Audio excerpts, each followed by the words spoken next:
of course, our focus today remains on Operation Sindoor, carried out by India at 1:44 a.m. on Wednesday morning. That's the 7th of May this morning. We also heard the press briefing that was held at around 10:30 a.m., where the targets, why they were chosen, was listed out. A precise and meticulous strike by India in response to the deadly Pahalgam attack that was carried out on the 22nd of April. They also listed out the targets in the Operation Sindoor. According to the information that was shared, it was the Sarjal camp in Sialkot, the Mehmoona Joya camp in Sialkot, Jaish-e-Mohammed camp in Muridke, Markaz Subhanallah in Bahawalpur. These were the sites that were picked in Pakistan.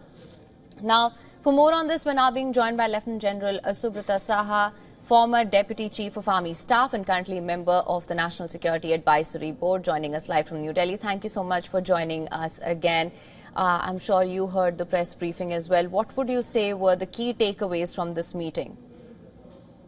I think the first and most important one was that we chose to be very specific in our response to that brutal attack on innocent civilians at Pahalgam. I think that was the most significant one because we have chosen to get at the terrorist camps and terrorist infrastructure.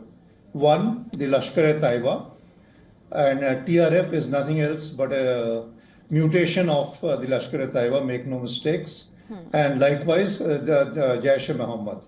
So these were the two terrorist groups which are most active today, and they keep alternating depending on which way and whom the ISI wants to play. So just as well that the attack went to Bahawalpur, which is the headquarters of Jaish-e-Mohammed, and the attack went to Muridke, the headquarters of LET.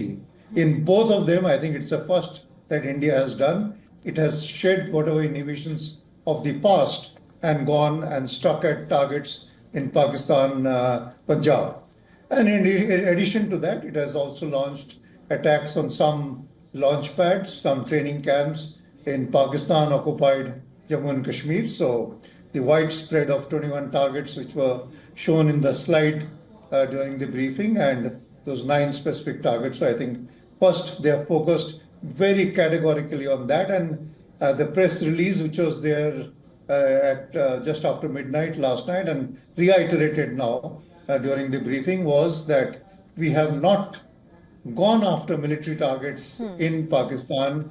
I think which was a very clear reminder to Pakistan that should you do anything to retaliate, we will exercise the option of getting at your military targets next. So it was, in a sense, a reminder to Pakistan that there will be repercussions of any retaliation, which Pakistan is obviously contemplating, as stated by Shahbaz Sharif, their Prime Minister, in his initial response. How they do it, it remains to be seen.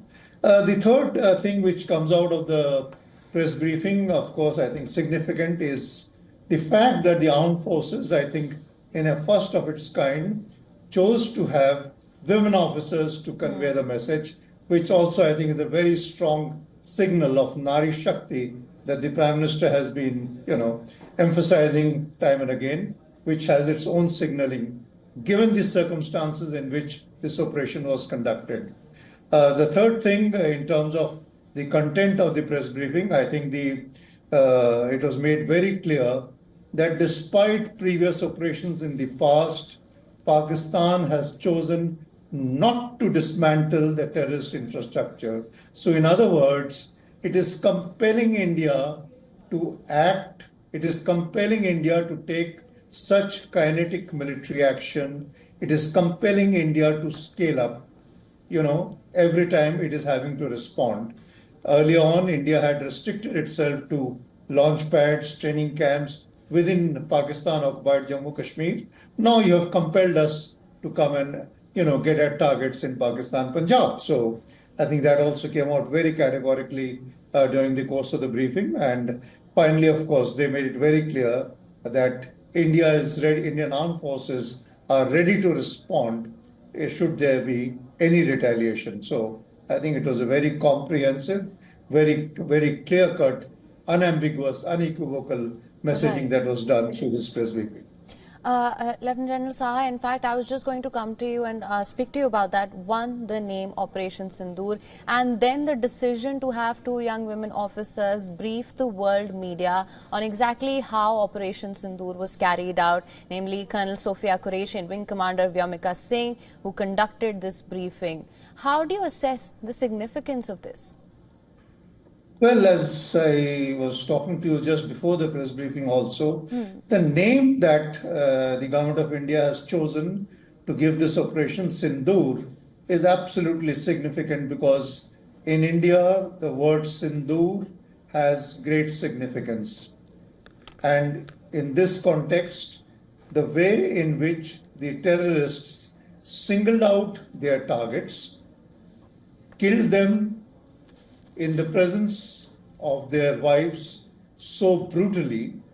So just as well that this operation has been named Operation Sindoor, and as the ADGPI tweet brought out, in the middle of the night, that justice has been served. I think it clearly shows that the whole operation was intended for taking revenge of what has been done by these, barbaric people and their perpetrators and their handlers and their supporters. It was meant to seek revenge of this kind of an act, which was performed.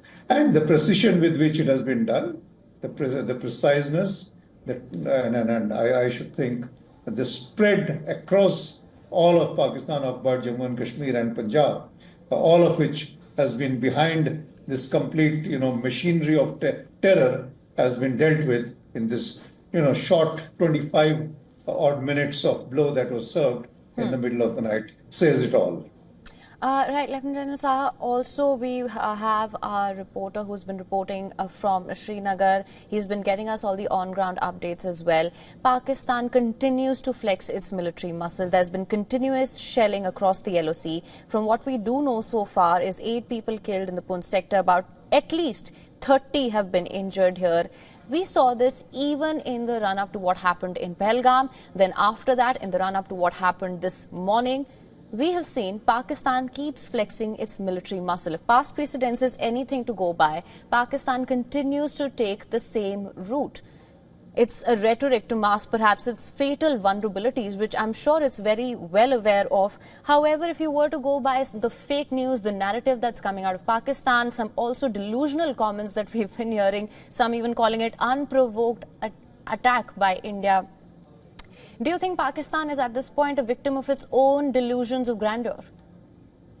It's a very, very pertinent point to bring out. First of all, I don't call it flexing of muscles. It is an act of a very weak and a very feeble mind, which is responding the way it is responding. First, you strike with your, so-called so-called strategic assets. Terrorists, nowadays I don't see this terminology very commonly. About a decade back, terrorists were always addressed by Pakistani establishment as their strategic assets. First, they would use their terrorist so-called strategic assets to strike at unarmed, helpless civilians.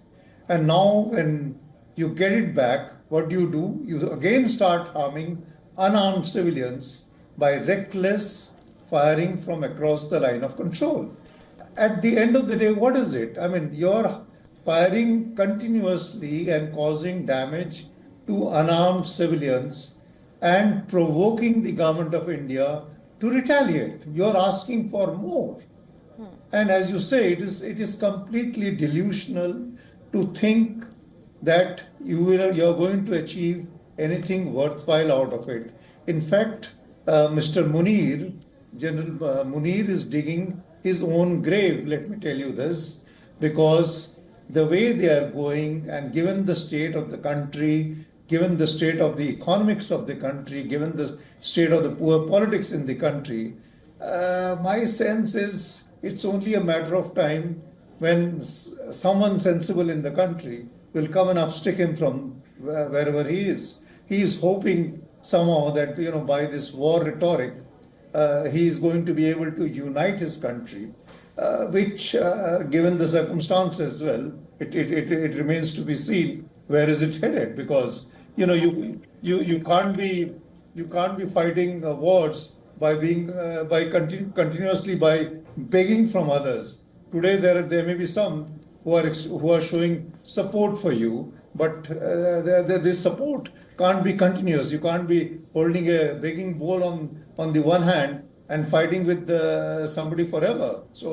It's completely delusional to even think, that you can keep retaliating, or climb the escalatory ladder, as they call it, or do something as reckless as their ministers have been talking about, an all-out war, doing the nuclear saber rattling and what have you. So Right. it is some. I mean, no sane mind would indulge in this kind of. Look at the talk which he was making to that gathering of so-called non-resident Pakistanis some time back, which is actually in many ways the trigger for what we are witnessing now. Absolutely. Now, Lieutenant General Saha, of course, you mentioned nuclear saber rattling. This is what I wanted to come to you as well, just for better understanding for our viewers as well.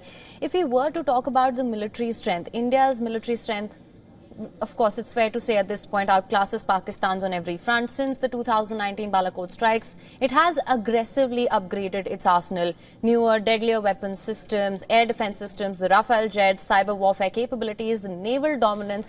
It was on display this morning as well. And then we heard Pakistan and the nuclear bogey on that front. We did talk about how that bluff has been called now. But when we talk about nuclear options or military options, if you could just lay it bare as to the scope and the extent of these from both sides. Well, this is not something that one would like to lay it bare, I understand. in an open discussion, for reasons which you will understand. Right. But suffice to say that a country that starts, nuclear saber rattling so soon, they believe in what is there also in a lot of open discussions, and in some of the speeches that the Pakistani generals and those who handle their strategic forces, they have been making. They speak about openly about using the nuclear weapon for what is called counter force targeting. So that is the kind of strategy that they talk about, and they have nothing like what India believes in. What India in India we talk about no first use and all that. So whereas in India the philosophy is different, and we don't usually talk about counter force. We are more about counter value, and that's how we perceive things. So I think suffice to say that this nuclear saber rattling, frankly speaking, we have called that bluff during Kargil. I think, and we said enough is enough, and we achieved what we wanted to achieve. The same thing post Uri, we call that bluff. Post Pulwama, we call the bluff. And once again, we will see. So all this is part of a larger game of trying to show more than what you really are. Right. Now, let's talk about conventional weapons, since you highlighted this point that it has used the period post Balakot to arm itself. Very jolly good. It may have used this period to arm itself and made itself better prepared. Jolly good, that time will tell. But the point is, how good or how strong are its reserves in terms of ammunition. And when we talk about ammunition, particularly artillery, air defense, the aerial power and so on and so forth. Yeah, we are all very much aware of the statements that have been coming from China, ironclad friends and deeper than the Indian Ocean, higher than the Himalayas, and all that. All that is good rhetoric. All that is, part of the larger psychological operations, if you will. And we are also seeing the statements that are coming from Turkey, Iran, Azerbaijan, and so on. Let's see how does it all play out, and it doesn't happen overnight, okay? And Right, as I brought out earlier, also this business of you can't be fighting a war with a begging bowl, right, and also the fact that it is the same Munir and his wisdom. He went and has sold a lot of his munitions to earn some money to support the war that is taking place between Ukraine and Russia. right. So there are enough reports which are suggestive of that as well. So the stocks which are there, whether it is in terms of the munitions, whether it is in terms of fuel, and so on and so forth. So it's all very well known. And incidentally, even this time around, right from the beginning, that sudden spurt of exercises, show of strength by carrying out exercises on the ground, by carrying out exercises in the air, and you could see all the excitement. And incidentally, India announced that it will carry out an air exercise only yesterday. Right, And by middle of the night, we were on the targets, and here we are today morning discussing an operation and not an exercise, aren't we? right. So it's more action and less talking.